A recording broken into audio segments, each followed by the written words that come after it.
우리나라 의료기술은 세계에서도 인정받고 있다는 사실을 알고 계신가요? 복강경 수술, 이식수술, 뇌혈관 수술, 치과, 성형 등등 여러가지 수술 권위자와 박사들이 많아서 선진국에 사는 외국인들도 일부러 한국을 방문해 완벽한 수술을 받으러 오는 경우가 상당히 많아지고 있다고 해요. 실제로 보건산업 정보 통계를 보면 의료시설 이용을 목적으로 우리나라를 찾는 외국인 환자가 한 해 30만 명 이상을 방문하고 있다고 하죠. 의료한류 붐이라고 불리우고 세계적인 경쟁력이 있는 만큼 국가에서도 집중 육성할 필요가 있다고 생각하고 있어요. 고부가치가 높은 이 의료산업은 의사와 간호사, 의료장비에만 국한되어 있는 걸까요? 오늘 제가 영상에 담을 내용은 의료한류에 발맞춰 생긴 국가기술 자격증, 바로 국제의료관광 코디네이터에 대한 내용을 설명드릴 거예요. 영상의 순서는 국제의료관광 코디네이터란 시험 응시 조건, 시험 순으로 처음 접하는 사람들도 이해하기 쉽게 정리했으니 반드시 영상을 끝까지 시청해 주시기 바래요. 그럼 시작하겠습니다.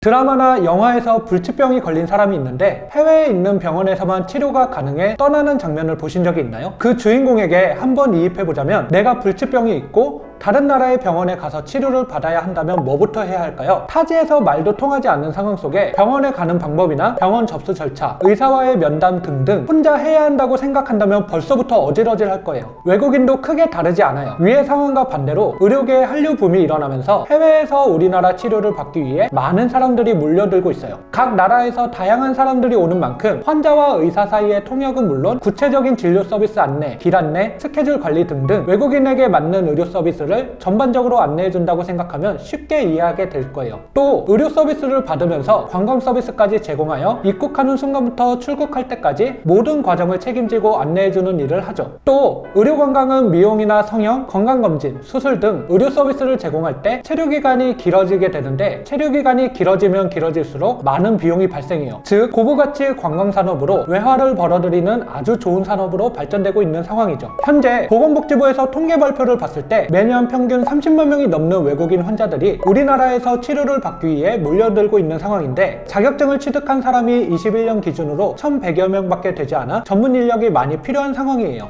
이 때문에 고용노동부에서도 청년 취업 아카데미를 통해 취업까지 연계하는 과정을 개설하는 등 국제의료 코디네이터 양성 과정을 개설하여 전문 인력이 되기 위한 실무 교육을 제공하고 있어요. 연봉의 경우 기간이나 하는 일에 따라 차이가 있지만 1년에서 3년차 평균 연봉은 약 3천만 원 정도이며 기본급을 제외하고도 성과에 따른 인센티브가 적용되기 때문에 외국인 환자가 많이 찾는 치과나 성형외과의 경우 1억 원 이상의 연봉을 받는 곳도 있다고 해요.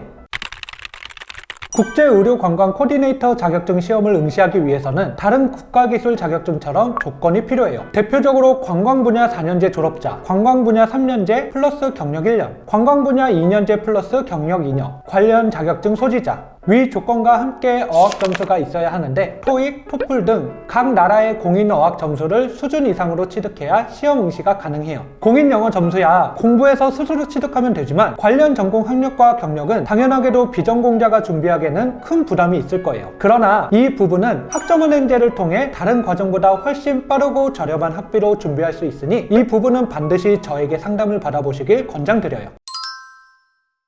다음으로 시험에 대해서 설명을 드릴게요. 시험은 1차 필기시험과 2차 실기시험으로 구성되어 있어요. 1차 시험은 필기 5과목, 사지선다 형식으로 과목당 20문항이에요. 과목당 40점 이상, 5과목 점수를 평균으로 구할 때 60점 이상이 되어야 해요. 과목으로는 보건의료관광행정, 보건의료서비스 지원관리, 보건의료관광마케팅, 관광서비스 지원관리, 의학용어 및 질환의 이해, 이렇게 5과목이 시험에 출제돼요. 공부를 할 때 교육기관에 가서 직접 공부를 하는 것이 가장 좋겠지만 일을 하는 직장인이나 학생들은 책과 인강을 통해 독학으로 자격증을 취득하는 경우가 많이 있어요. 직접 시험을 응시하는 분들의 말을 들어보면 필기시험의 경우 암기 과목이 많기 때문에 기출문제가 있는 책을 사서 많이 풀어보고 오답노트를 정리하며 공부하는 방법이 가장 좋다고 해요. 2차 시험은 실기 한 과목, 필답형으로 이루어져 있어요. 보건의료관광실무 한 과목만 응시하면 되는데 60점 이상 받아야 합격할 수 있고 필기시험보다 난이도가 많이 높다고 해요. 필기시험 합격률이 13년도에는 68%에서 21년도에는 80%를 오른 반면 실기시험은 예전 합격률이 10%가 겨우 넘을 만큼 굉장히 어려운 것으로 나왔는데요. 다행인 것은 20년도부터 실기 합격률이 70%가 넘어갔다는 거예요. 여기서 제가 하고 싶은 말은 기출문제가 많아지고 정보도 많아져 합격률이 올라갔지만 공부 난이도가 높은 것은 바뀌지 않았으니 절대 가볍게 생각하지 말고 철저히 준비하시길 바란다는 거예요.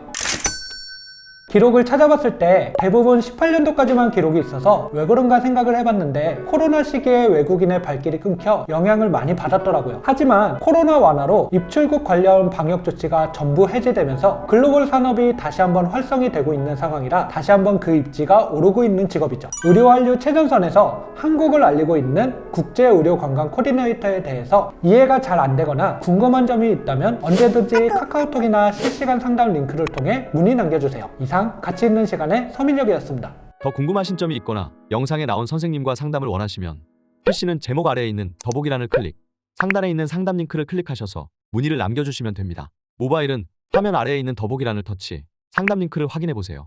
카카오톡 상담은 댓글에 있는 링크를 클릭하셔서 궁금하신 내용 남겨주시면 빠르게 답변 도와드리겠습니다.